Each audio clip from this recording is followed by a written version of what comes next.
In DC this week, Batman number 122 came out, and they did that thing. They did the thing where I stopped reading one comic book, and to finish a story, you got to go back to that comic book that you didn't like because they want you to read their story. And it's, oh, I hate it when they do the thing. Over in the land of Marvel, Spider-Punk number 1 came out. We're going to take a slight deep dive into it. We might get a little salty with it, but I think we'll be all right because we're adults. And Independence Week. I got a load of Independence this week, but more especially, I picked up that Alice Ever After. And man, what a drug inducing hallucination that's going to be. It's going to be awesome. Let's roll an intro and dive into these.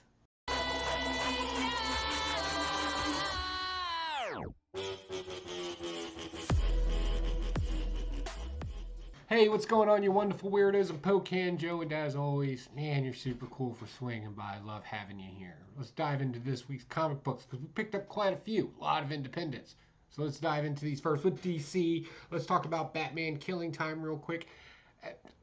I've heard people say they don't like this kind of storytelling where they kind of flash back and forth throughout periods of time. They're even doing some Greek mythology in here, talking about the Pantheist, the whole Pantheist mythology. I get where people could have a problem with that kind of storytelling. To me, it's like taking the ending of a Guy Ritchie movie and just making that the story instead of watching an entire Guy Ritchie movie and then seeing all the little things that happened. Kind of like Ocean's 11 if you've never seen a Guy Ritchie movie. You know, at the ending where they kind of highlight what's going on. That's what they're doing in here. And we still don't know what this mysterious MacGuffin is that the Riddler just had to steal and he's got a buyer for, nor do we know who the buyer is. But hopefully that's kind of coming into effect here in the next issue. We can kind of get a little bit more conceptualized idea of what this thing is, and the Penguin's not dead. Apparently, the Riddler beat some Morse code into him. Is the Riddler doing his thing where he's leaving clues because he really wants to be caught at the end of the day? Is he really doing that in this story? I don't know, but I'm enjoying it for the most part, so I'm going to keep chasing down this one. It's the Riddler. How can I not chase down it? Like, that just makes sense to me. All right, next we got Batman 122. So they did the thing. I call it the thing. So they're telling a story here, and then immediately Deathstroke's involved, and it's the Deathstroke from Deathstroke Inc., right? I stopped reading Deathstroke Inc. I wasn't much interested in that story. I found it very plain. It just did not grab my attention, whatever the reason is, right? So then Batman 122 comes out where I'm kind of enjoying this Batman storyline, and they're like, nah, sucker, we're going to give you a new character, and to pick up on this story, you got to go back to Deathstroke Inc. to finish that story. But alas, I will not do it. So I won't be chasing down this particular story right here. But this Angel Breaker person seems like a cool one. Now, question of the day, is this a cameo appearance, a full appearance, a brief appearance? How do the speculators see this happening? Or are we just gonna wait for like somebody with 100,000 subscribers tell us what to do? I'm not really sure, but how cool is that cover though? Right? Still something good, and for the most part, it wasn't a bad story. I was kind of interested in it, but again, I'm not particularly interested in going back to a book that I dropped, nor its storyline. There wasn't anything there for me. I didn't like it. Moving on, Monkey Prince number 3 came out. And again, a lot of people see this story as kind of silly and ridiculous. The whole concept of the mythology behind Monkey Prince is that's kind of its nature. It's what it is.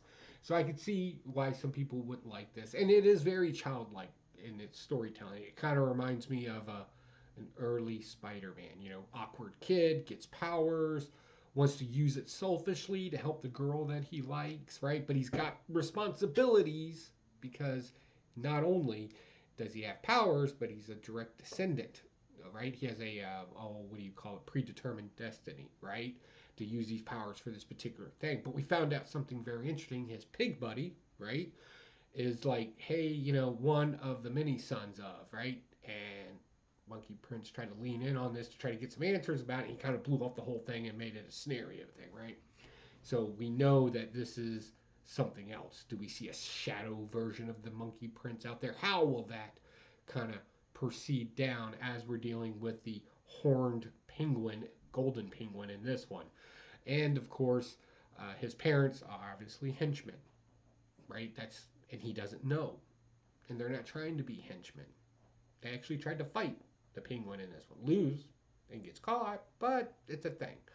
And of course, a little spat between him and Robin where he loses his arm. Again, that's the whole mythos of the Monkey Prince lore as it's told. He can break off body parts, heads, arms, whatever the case may be. It doesn't affect him. Think of like a chameleon, or not a chameleon, but a iguana when it can drop its tail to kind of, have things focus on that while it runs away. That's kind of the deal behind that. Still good. I'm still enjoying this. Very vibrant coloring, very epic stances and shows in it. It really grabs your attention. So yeah, I'll keep picking this up as well. All right, Spider-Punk, #1. I get it. And this is the 1 in 25 variant that came out, right? I was excited about this. I'm not going to lie. Back in my younger days, there may have been a time where old Poke Can Joe was a fan of punk music. And I mean, I'm not talking like mainstream radio punk music, like have to see underground bands, go to shady areas, stuff like that type punk music, right? Much younger, right? Not even adulthood. We'll just throw it that. And I'm not seeing anything punk in this. Again, it was a fad in my time. This seemed more like a lot of the buzzwords and internet clout that you hear today. They keep throwing words around like gentrification, right? Craven and his buddies in this dimension are trying to destroy a section of Brooklyn, and they're doing it, of course, in the most horrific way because comic books take things to the extreme. And instead of Riri, it's Ree in this one. She's like, oh, gentrification. And it's like, I get Craven's doing it for a corporate sponsor, but that's not really the purpose behind gentrifications or anything like that. Very misunderstood concept, but regardless, our version of Captain Anarchy is in here. Him and his lover are a thing that was made, very pertinent to you. Riri in this one is an extremely smart young lady and sassy at the same time. And Spider-Punk just kind of hangs out with them. And they're a band. That's about it. A version of Taskmaster shows up in this, and obviously he's Mr. Capitalism. Rah! With a little $sign on his shield, right? Yeah, I think this is somebody's ode to economic ignorance. And I don't mean that insultingly to the person, but, it's just kind of, it seems like that's the focus that they want to go in on, and I really not interested in that. But I will pick up an issue 2 of this because capitalism. I have the money to buy it. Weird how that works in your favor, even when you hate everybody that does it. Right? It's weird. I don't know. If you read Spider-Punk, and maybe I'm diving a little too deep into it, it wouldn't be the first time. Please let me know. Am I kind of like trying to find shadows, or did you see it too? Let me know what you think, definitely. All right, so Dark Reign comes to an end. Devil's Reign comes to an end. So I liked this. I really do. We see a side of Luke Cage I don't think we've seen before. That more leadership role instead of the community icon, right? He's taken on that leadership role. He's going to become the mayor. Apparently he's running unopposed now. So that should happen. At least hopefully that's what the cover showed us, right? We see, of course, Daredevil do that classic, taking it to the extreme. And if he goes any further, is he, going, where do you draw the line of being a good guy, bad guy, right? And he takes it right up to that line. And Elektra reminds him, hey, yeah, this isn't you, Slim. You can't do this.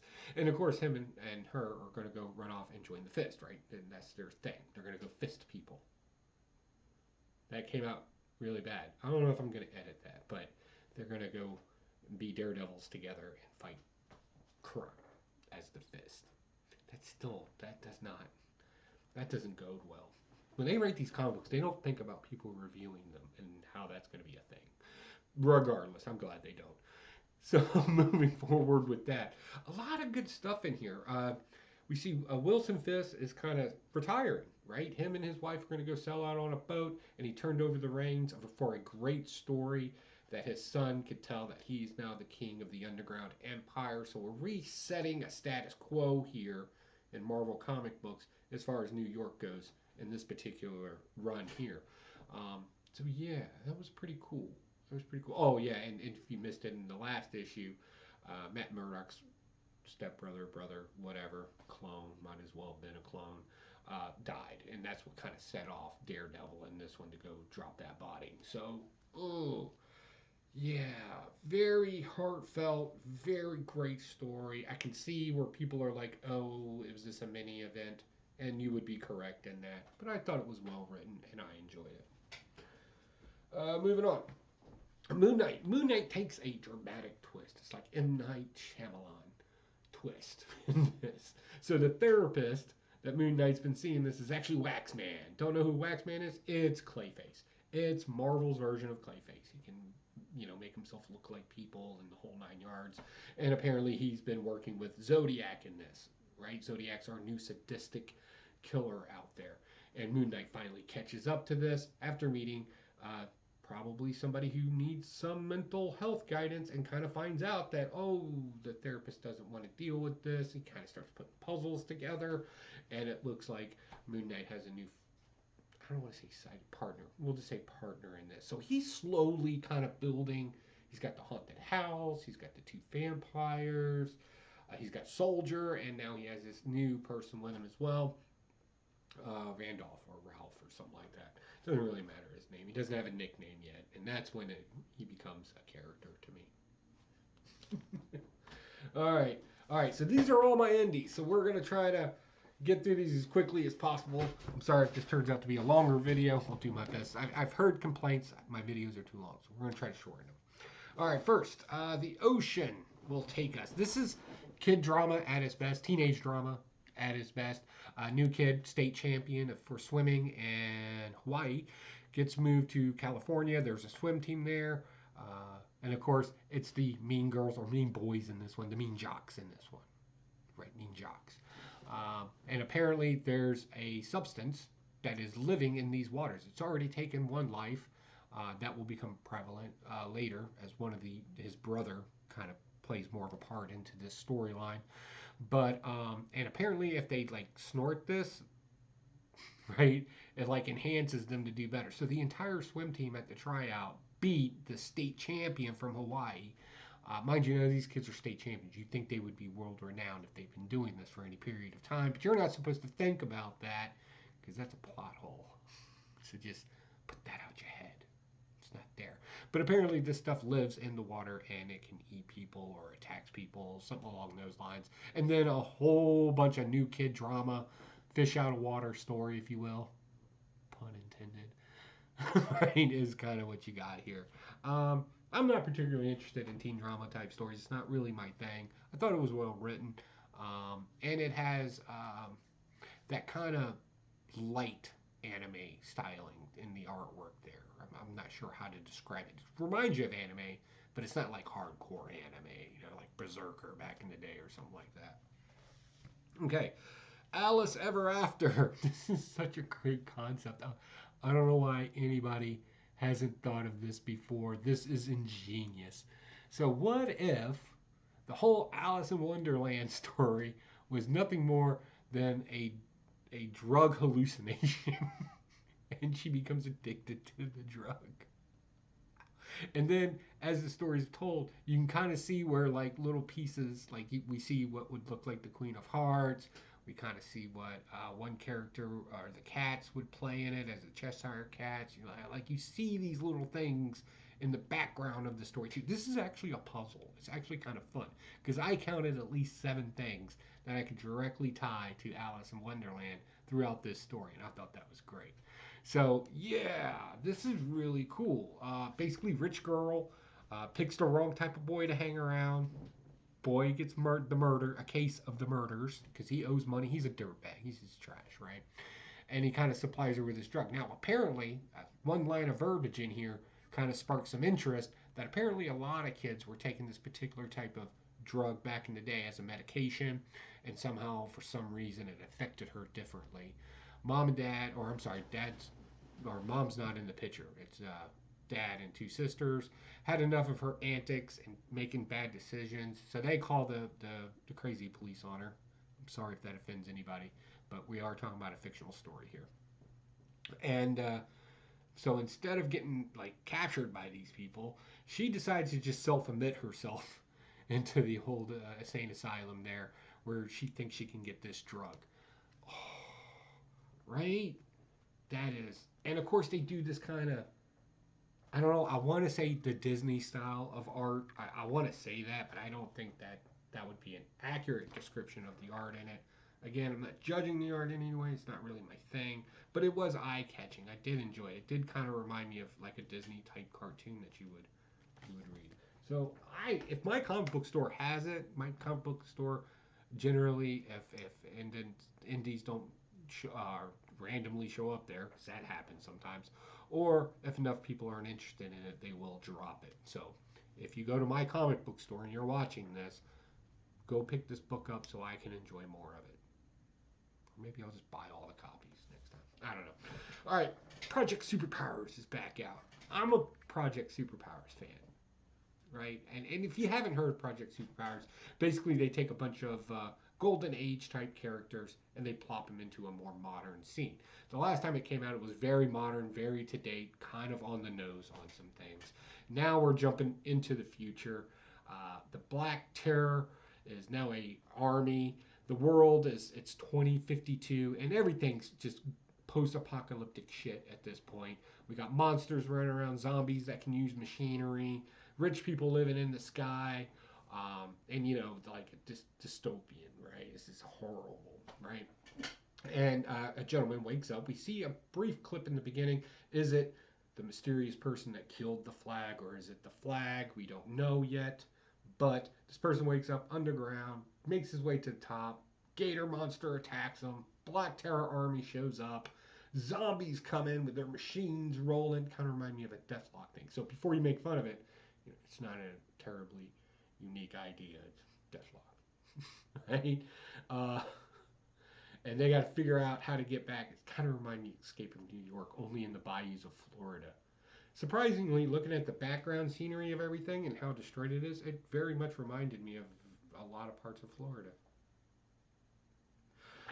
So yeah, Project Superpowers has always been kind of something fun for me to read. It's my guilty pleasure, if you will. So again, I like these old school characters. I have Golden Age comic books with a lot of these characters in it, so it's really cool to kind of get a modern rendition of them. Next, the Joneses. So I like what AWA is doing here, and I've been kind of up and down with AWA. As like some books I'll read, I'm like, oh, okay, I get where you're going with it. Some I'm just like, I have no idea, and some I'm like, oh, I really like, you know. But I haven't found anything I can really grasp onto.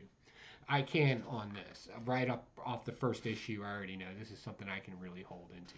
Because they're actually making fun of whatever political persuasion you are. They're actually kind of pointing out the hypocrisies of both of them, actually, at the end of the day. So if you don't know, in the AWA world, an event happened. Lots of people died. The ones that survived, or a percentage of people that survived, actually ended up with superpowers, and they're called reborns. Kind of religious undertone there. I like that. And they have powers. Well, this particular family right here are doing their best to keep everything a secret because they live in an area where there's a lot of Karens. Worst off, there's a lot of political Karens out there. You know this person. They jump onto a bandwagon for a cause, and then all of a sudden it's like you can't really discern any lines of what they believe. In this case, it was, hey, I'm on board with the BLM movement. I love BLM, this particular lady, right? And it was pointed out in the story that that was her thing. And now all of a sudden it's these reborns coming into our very diverse community is going to be a problem. And I'm like, oh, that is very on the nose. If you do anything on Twitter, you know, that's very on the nose. I liked it for that aspect, but I also like it for the family aspect of this. I think that's the bigger catch in this. We have a family. Some of the family members feel they need to hide. Some feel that they've been given a gift and they have a responsibility to use these gifts for good. One of the characters, the daughter, the older daughter, it's always the older daughter. It's always the older daughter, is out like screw it, I'm just gonna go fight crime. And she's like super fast, right? So yeah, this is fun, and the antics in it are fun, and there's just enough humor in it, and it's on the nose, but it's on the nose as a, hey, we know what you're doing type of thing. I like this. I'll read more of this. Next, Rocketeer. Rocketeer, classic Rocketeer story going on here. Big aeronautical race, across the globe is about to happen, and we have a Warren Buffett type character in here who has a special plane with special goo goo stuff in it. I did not say woo woo. I meant to say goo goo. I'm going to tell you why. Because the Rocketeer is setting aside his woo woo jetpack, right, to live a normal life, and apparently this normal life is to race an airplane race with this ridiculous airplane in here. I laugh because when you look at it, from the engineering standpoint of the characters in the story, absolutely fascinating. I loved every bit of it because they spent some time on that, and I was like, that's pretty cool. And if you're an airplane enthusiast or a flight enthusiast, you're going to get some of the quibs in here about the gas tank being right behind the seat. They built planes that did that and did not end well. Also, of course, all this takes place in the 1940s, so we had that little squimish happen over across the pond over there. So I'm not sure why the race is going to end up in Paris. That was, I don't know. Hopefully next issue does it. But if you like just Rocketeer stuff, it's classic Rocketeer. They're not going off that formula in any way. It's really good. Plus, the way everybody talks in it is great. It's just great. Next, Little Monsters, number 2. So we find out that our main character, the oldest one in the little kid group here, actually came from the 1700s, right? So she's like the oldest one kid in the group. She's a vampire, so she doesn't age, right? Something's disrupt their normal, and it's a human who's trapped under something. And one of the kids tastes the human. They're a vampire. And is like, oh my goodness, why didn't anybody tell us humans are so good? So he goes back and tells all of his friends. He's like, oh my god, the human is so good. While all this is going on, apparently there's more humans rummaging about the vampire lands as Romy, the oldest one from the 1700s, is walked through the woods and accidentally gets shot with an arrow. Was it a wooden arrow through the heart? We're going to find out in the next issue. I know I'm kind of on board with it. I'm really kind of digging this. It's fun. And it's one of those stories where they highlight the red. I don't know if you've seen like The Spirit or Sin City where they always highlight red in it. So yeah, it makes everything kind of stand out and pop. But everything else is this grayscale kind of artwork. I'm enjoying it. I don't even need like vibrant colors in this to get the story. It's really fun to read. Next, Department of Truth. More conspiracy. Moon landing was a fake.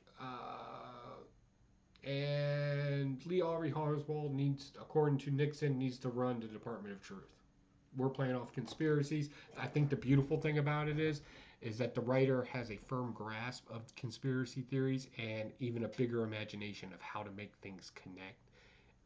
And I think it's just genius. I really do. There's been some issues where I'm like, but for the most part, I would say a good 90% of this I have enjoyed. All right, guys, that's it. That's my comic book review this week. If you haven't already, you can go over to the Evil Lair, link down in the description. I made some kitchen knives, or chef's knives, for 2 individuals in the community. If you haven't had an opportunity to check that out yet, I'd really appreciate it, even if it's for a few minutes. I'm trying some new things on those videos. We added some animation stuff. I'm kind of playing around with things just to kind of see what resonates with you. So definitely like it, dislike it, whatever the case may be. That's how I'm going to know what's resonating and what's not. So that's it. I got nothing else. I'll talk to y'all later. Bye.